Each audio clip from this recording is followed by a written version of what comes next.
12 जुलाई से श्रावण मास की शुरुआत हो रही है। सावन का सोमवार अब ज्यादा दूर नहीं।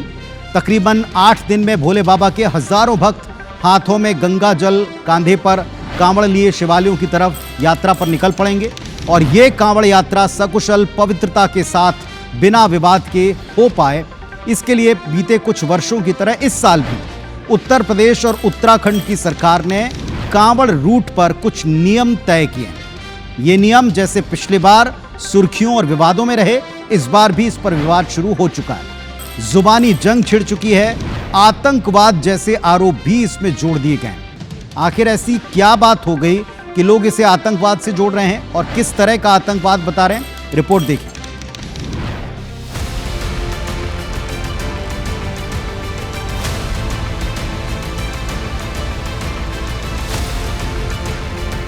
किसने ये राइट दिया इनको कि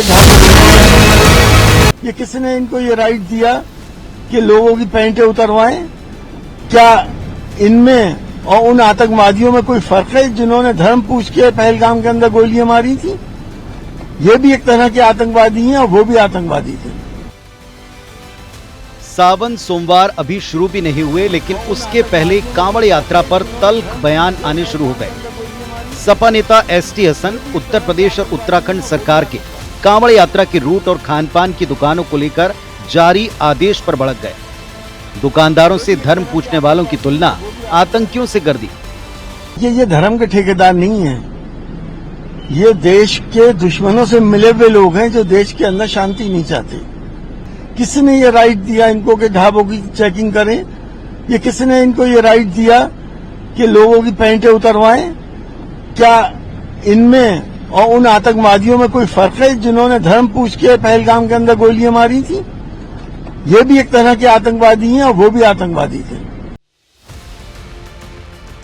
दरअसल कांवड़ यात्रा 11 जुलाई से शुरू होगी। यूपी उत्तराखंड सरकार ने यात्रा के रूट पर पड़ने वाले दुकानदारों के लिए गाइडलाइन जारी की है, जिसके तहत कांवड़ रूट पर सभी ढाबे और दुकान मालिकों को नेम प्लेट लगानी अनिवार्य है।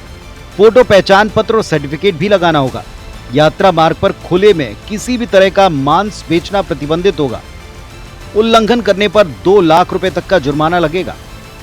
खैर, बीजेपी कांवड़ यात्रा की पवित्रता, उनकी सुविधा और सुचारू यात्रा के लिए इन सभी कदमों को जायज बताती है, तो वहीं एसटी हसन ने इसे आतंकवाद से जोड़कर एक नया विवाद खड़ा कर दिया।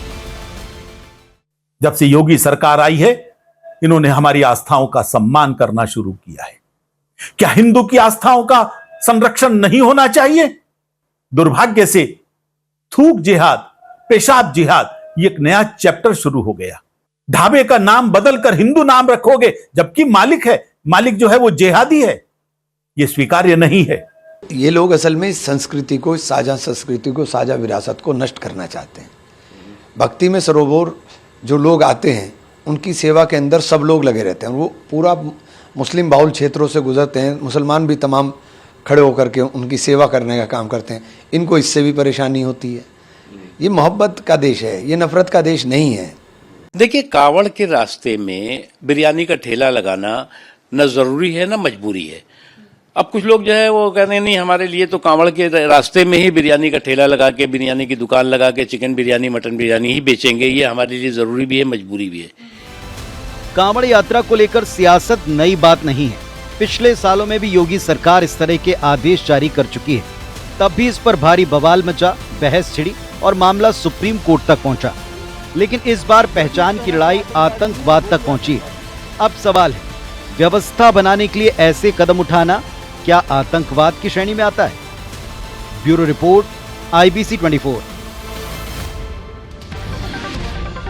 तो क्या नियम कायदे तय करना, जो विवाद और विवादों का इतिहास रहा है, उसको देखते हुए एहतियातन आज से अभी से चेकिंग करना, किसी लगी दुकान को वहां से हटाने से बेहतर क्या ये नहीं है कि जो दुकानें लगाने वाले हैं उनको पहले से आप नियम कायदे बता दें, ताकि कोई उस जगह पर मौजूद ना हो, किसी का कहीं कोई अपमान ना हो और पूरी शुद्धता के साथ में एक यात्रा बनी रहे?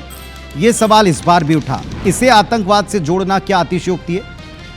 दूसरी तरफ कांवड़ यात्रा को लेकर बवाल केवल इस गाइडलाइन या नए नियमों तक सीमित नहीं है। बल्कि विवाद आगे बढ़कर पैंट उतरवाकर फिजिकल चेकिंग जैसे गंभीर आरोपों तक भी पहुंच चुका है। और ऐसा करने वाले क्या हैं, इसको भी तय करने की आवश्यकता है। साधु संत ये सुनिश्चित दरअसल कर रहे हैं कि कहीं कोई दुकानदार पहचान छिपाकर कांवड़ यात्रा के रूट पर काम तो नहीं कर रहा, क्या वो शुद्धता को कहीं कोई नुकसान तो नहीं पहुंचा रहा। यूपी के मुजफ्फरनगर के स्वामी यशवीर महाराज इसी के चलते विवादों में आ गए और नौबत एफआईआर तक आ चुकी। अब ये जो तस्वीर हम आपको दिखा रहे हैं, इन तस्वीर में जो आपको महाराज जी दिखाई पड़ रहे हैं, ये उत्तर प्रदेश के मुजफ्फरनगर की तस्वीरें हैं। कांवड़ का रूट ये है।